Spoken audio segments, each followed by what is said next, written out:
This video will focus on getting a home theater system to communicate with your TV through an ARC CEC HDMI cable. It is not as straightforward as you would seem. I'm using a Denon AVR S750H home theater and a TCL TV with built-in Roku to do this. But it should be similar to any system that you own, like a Yamaha or a different type of TV. The ARC HDMI is kind of a standard right now. This is mostly about the HDMI connections, but you can also achieve some connection with optical cables.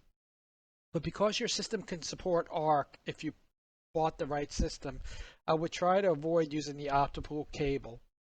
It does not support CNC and it runs at a lower communication level and resolution level. You will need cables that support ARC and HDMI. You would need an HDMI 2.0 cable or higher for each device that you're using. I selected a 4K cable that also supports Ethernet because I wanted higher speed. They're usually called premium cables. They're pretty expensive at Best Buy, so don't go to Best Buy. I went to Ollie's and picked up some for my devices for $5 that support HDMI 2 or higher. And then I bought one monster cable for $12 at Ollie's that will support the ARC CEC format. And it only cost me $12, and they're 12-foot cables. I didn't go with smaller cables. First, I have to let you know that if you have external devices that you want to connect to your home theater or Denon system, that they will most likely not work directly connecting them to your home theater. Older devices don't support ARC or CEC, and they will actually stop your normal devices from working if you try to connect those to your home theater. That's what happened to me. I was working on it and I couldn't get anything to work, and it wound up being because I have an Xbox and a PlayStation 3 that I plugged in, and they aren't supported directly. Don't worry, because I'll show you how you can do that later.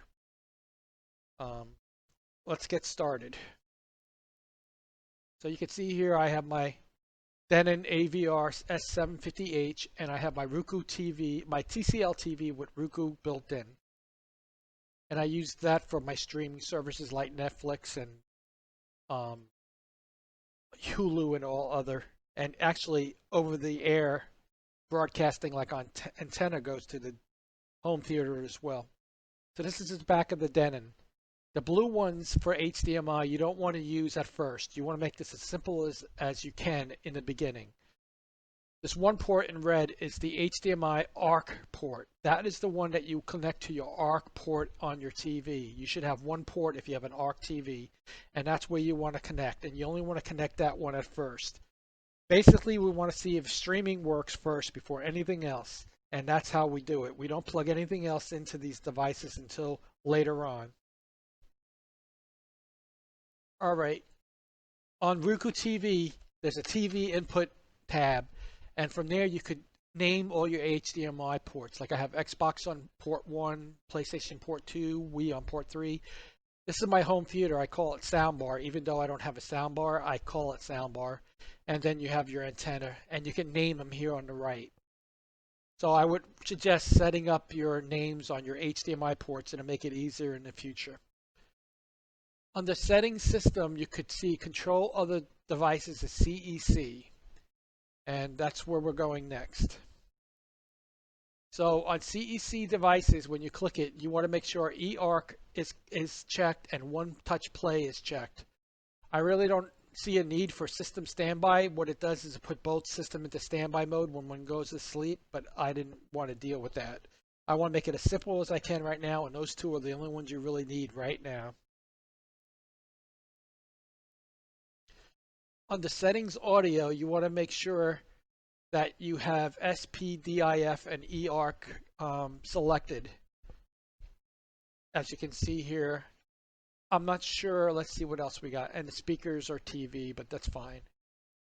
So here, when you click SPFID under audio, you want to make sure it's set to auto detect.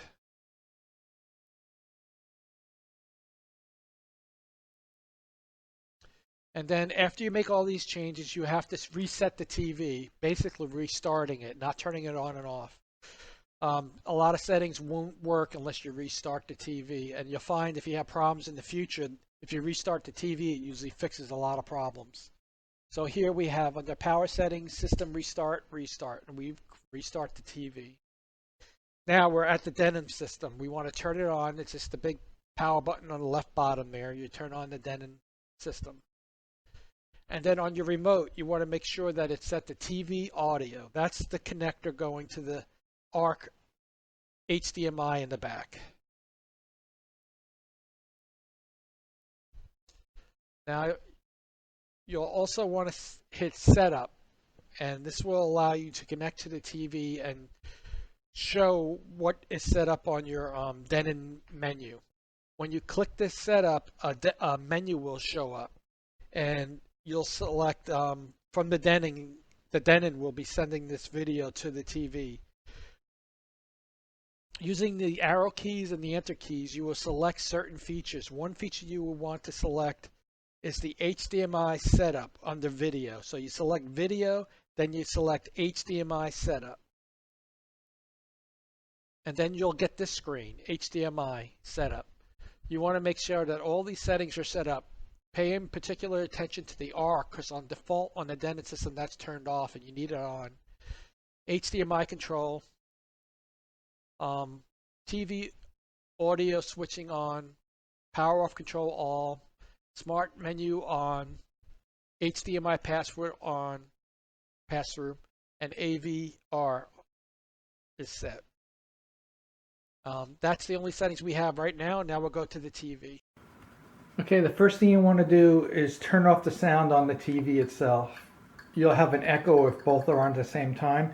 I think that Denon takes care of it, but sometimes I just check and make sure that I muted or turned the sound off. Then you select your input device. Right now, let's just select Netflix or something like that. To prevent them from receiving help from the actually, let's just try live TV. Families trying to escape live TV's working. For medical assistance. They don't it's going through the system, no problem with live TV. When the cameras are gone, they leave. They abandon people under the rubble. They told us to pull the bodies out ourselves. When they came to help the injured, they stole from them. If one works, most likely they all work. Let's do Netflix real quick here.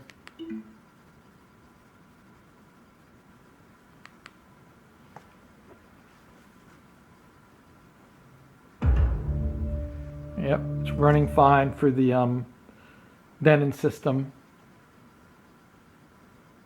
Now that everything is working, that you show all the streaming is actually working for your device,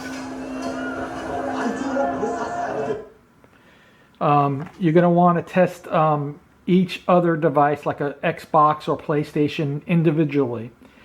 And I'm going to tell you right now, most likely the older Xbox, the older PlayStation 3, I know for a fact, will not play through the Denon box. If you put the HDMI cable onto the Denon box, it will actually shut down everything on that box from going through the Denon box. Your device has to support CEC and ARC. I would try each HDMI port from one at a time from each device that you plan on adding. Now, if it doesn't work on the Denon box, which most likely won't, you put that HDMI cable from your Xbox into your TV, and then you could use that as a source and play it through the Denon box. This is very important. If you put it in there and it doesn't support it, it's going to shut that Denon box down, and you won't know what's going on. So you have to check each individual component by itself, restart the systems, and make sure everything else works after you add that one device. Then if one works, then go to the next one. But be prepared that you're going to have to put these through your HDMI TV sometimes, which is no big deal after you select the PlayStation source and all that. See, like on mine, I can select PlayStation. If I had it turned on right now, it would connect to the PlayStation, and I'd be able to play my PlayStation or my Xbox through the home theater. That's what you got to do. You got to do one at a time after you get the original streaming stuff to work. The important stuff is the streaming stuff, of course.